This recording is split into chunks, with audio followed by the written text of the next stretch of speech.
Horse, horse, horse. Yo, where's the horse? It's a big horse.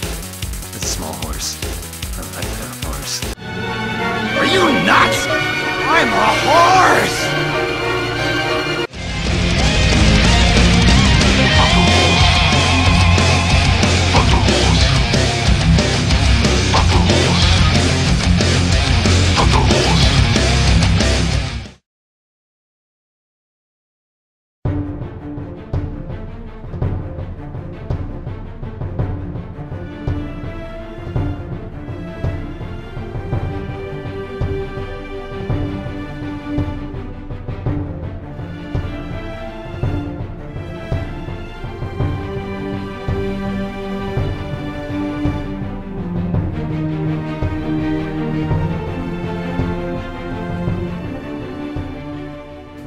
Greetings! And welcome, Bronies and Random YouTubers. I'm Shadowfire. And I'm Sparklecord. And we're here to bring you our opinion/review of Season 5, Episode 6, Apploosa's Most Wanted. First off, Sparkle, did you enjoy this episode? Indeed I did. When I first saw this episode, I was pretty excited that they were bringing back Apploosa. Though they didn't bring back Brayburn saying it in that manner. Yeah, I suppose since Brayburn had an injured foreleg, he just wasn't feeling like himself. Brayburn was best known as the over-the-top silly Apploosa enthusiastic cow pony. Now we can add Scatterbrain to that list. Can this guy even keep the CMC out of trouble for 5 minutes? Let's be real here. No pony can keep the CMC out of trouble. That may be so. Though, to be honest, I'm a little disappointed with the Crusaders in the beginning of this episode.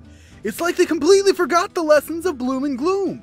They start off trying to get random rodeo-related cutie marks. Yeah, unfortunately, it seems that the CMC can never learn a lesson for too long before they forget it. I choose to believe that the episodes aren't in chronological order. I mean, if you want to talk about one timeline in the continuity, then why the hey ain't it winter in this episode? Well, since Apploosa seems to be somewhere in the desert environment, it's possible it is winter, but the climate is too warm for snow, so instead they get lots of rain. That doesn't make too much sense from my understanding of Equestria's size. I'd say that Equestria is about the size of a large state, not a full country, but that's mostly because when our characters need to go anywhere in Equestria, it doesn't seem to take too long for them to arrive.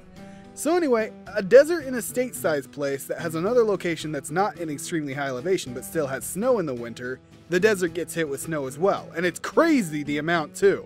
You get loads of snowdrifts. Yeah, that's a good point. And add to the fact that previous seasons of the show have also gone out of logical seasonal order, winter to fall, fall to summer, so on and so forth, and the fact that it's only been little over a year and a half since Nightmare Moon's return, I'm pretty sure that not all of these episodes have happened in proper seasonal order. That would make sense, since Tanks for the Memories shows the running of the leaves happening before they bring in winter. But we're here to talk about Apploosa's Most Wanted, not Tanks for the Memories. That's true. So, speaking of the most wanted pony in Apploosa, or should I say horse, let's talk about Troubleshoes for a moment. Troubleshoes is essentially a walking slapstick machine, often slipping up or getting bonked on the head by something. Seriously, who puts bowling balls on a high shelf? Some people, ponies, do, and you see why that's a bad idea. But anyway, Troubleshoes has a lot of slapstick moments that remind me of Tom and Jerry, old Looney Tunes shows, and the Animaniacs. Ugh, my childhood. Mostly the fact that he gets so much of a beating for comedy's sake and walks away with no problem. Case in point, when those bowling balls fall atop his head and gives him that really big lump, he just pushes it down, like in old cartoons. I quite enjoyed Troubleshoes' slapstick during the episode, but looking at it from an in-world standpoint, most of his slip-ups could easily be avoided by simply cleaning up his house a little. Maybe, but he has mishaps outside of his home as well. I think he's just a natural klutz. But as far as his character goes, I think that he's a great pony, though a bit of a downer. I got kind of the vibe of Eeyore from Winnie the Pooh off of him. The only bit of bad luck that he didn't have that I was sort of looking for was he never lost his tail. If he did, I think that was a direct reference to Eeyore. That would be some serious fan pandering on the writer's part. I don't know about pandering, but continue. Speaking of fan pandering, this episode has a lot of it. For example, in one scene with the crowd gathered around at the sheriff's office, Dr. Hooves can be seen in the audience. But that's not that big of a surprise. We've seen him in Apploosa before, right? True, but in the past, the Doctor wasn't nearly as present in any of the shots, usually tucked into the background. But this time, he's practically center stage, and he has his blue hat. He had his blue hat last time as well, though. I'd have loved to see it so much more if they made a bit more of an attempt to show that, hey bronies, this is the Doctor. Like in It Ain't Easy Being Breezy's. As a Doctor Who fan myself, I was really excited over that, Panda. I remember when I saw that scene, I was practically exploding with excitement. Back to this episode, however, I'm a little disappointed that we didn't get to spend much time expanding Apploosa as a place in this episode. We walked away with nothing more learned about the town except that they have the occasional rodeo and have a ready lynch mob. The mob ponies were probably one of the best parts about the episode. The comedic elements of this episode was its strength, and the two ponies ready with their torches and pitchforks at a moment's notice was a good and short gag. It would have been better used once more, but it didn't overstay its welcome. 3 times is the best formula for a running gag. You know what they say, the third time's a charm. So, did we ever learn how Brayburn broke his leg to begin with? To be honest, I don't think he actually broke it. There are several points in the episode that support my theory. To start, when Applejack hoof bumps him, he's totally overacting. Not to mention, 2 scenes later, he uses his so-called injured foreleg to point out the falling hay bales. Later in the episode, we see that Brayburn falls asleep on his leg, and then we see that his other foreleg is bandaged in the next scene. Finally, he uses his injured foreleg to hold the CMC back when they capture Troubleshoes. Those mostly sound like animation errors to me. But then again, DHX doesn't make animation errors. That's why Derpy was deliberate, Lyra likes humans, and there's a secret society of alicorn princesses that nobody's supposed to know about, but they show up in the background sometimes. So, because this was clearly deliberate on DHX's part, Brayburn obviously couldn't make the cut for the hay bale record, so he faked his injury so that Applejack would come and get the record for him, that devious cow pony. Brayburn should be the one thrown in jail for laziness, not Troubleshoes. But I'm more leaning to it being an animation error. I mean, Applejack wears a Stetson, right? That is a Stetson. So why is it drooping in the rain if there are no animation errors? That makes no sense, because those are supposed to hold up in that sort of weather. That would be like wilting an umbrella. Yeah, that makes sense. You know what doesn't make sense? This random forest, which looks oddly like the Everfree. Even though on equestrian maps we've seen that Apploosa is supposedly surrounded by forest, it still took a long time, by train, through the desert, to get from any wooded place to Apploosa. And on the official map it says right on it, it's not to scale anyway. So, we know that those forests must be a lot farther away from the town than right out back of Brayburn's house. Or at least we would know that if the show didn't shoehorn in a forest right out back of Brayburn's house.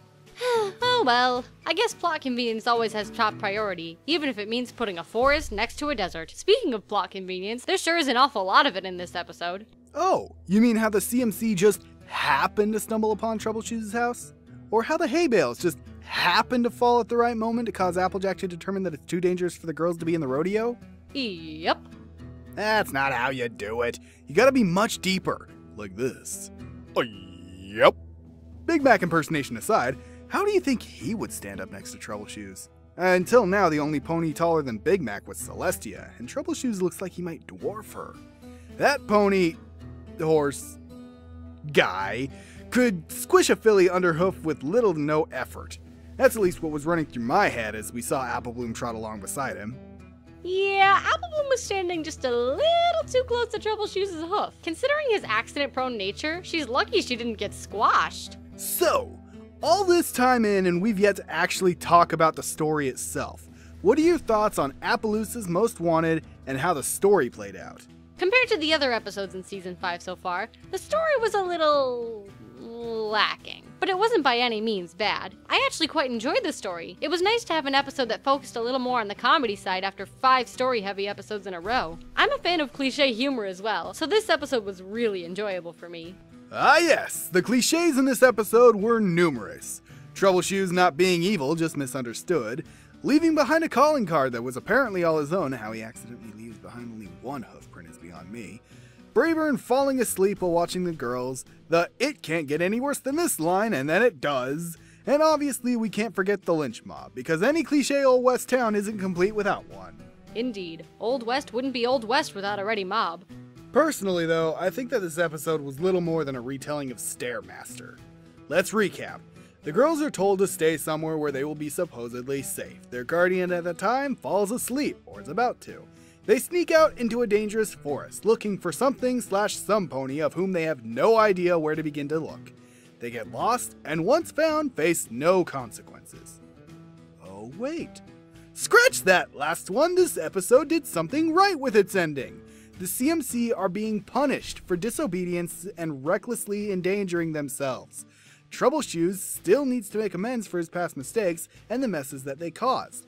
And Applejack went back in time and broke Brightbird's leg for losing the girls.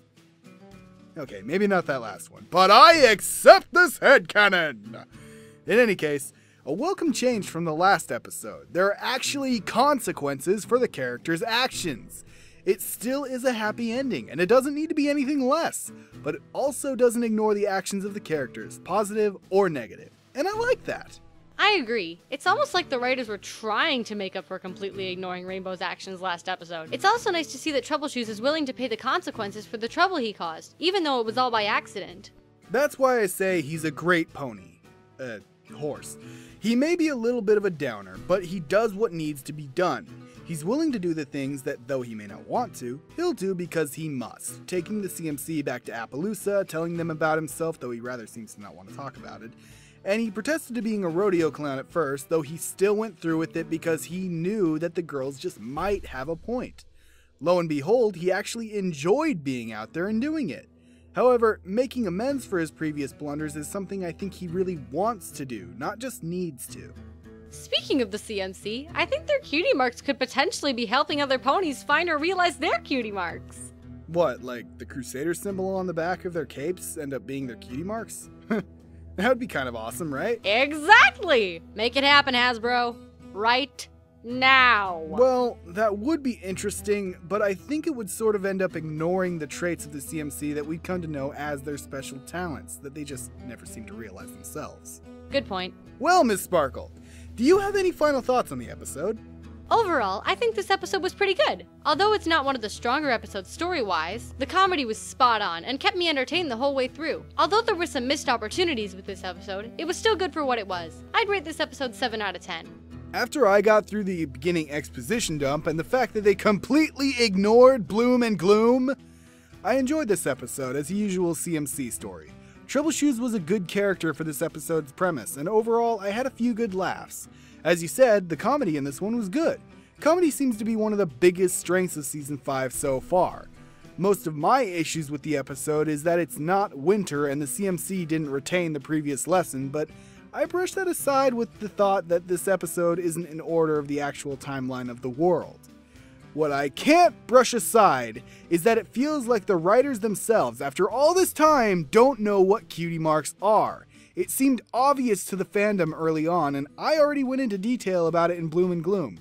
But I want to point this out. This story could not happen in the established lore before this episode. A pony doesn't get a cutie mark and not know what it means, because it comes in a moment when you truly know what it is you want to do, what you are good at, and what you enjoy.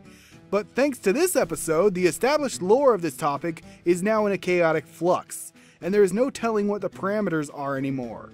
As a standalone episode, I think it was a B+, but as an episode within the series, I'd say it was more of a C, because ignoring the established lore of the world, breaking continuity in a show that has, for the most part, strove to keep a well-established overall continuity, hurts the series and the episode. I enjoyed it for what it was, but like the resolution of this episode, I will not ignore what went wrong. Well, I think that about does it. So thank you for joining me today, Miss Sparkle. It was my pleasure. And I will see you all next time when I review Make New Friends, but Keep Discord. Until then, remember to have fun. That goes double for you, Miss Sparkle. Yes, sir. Bye, every pony.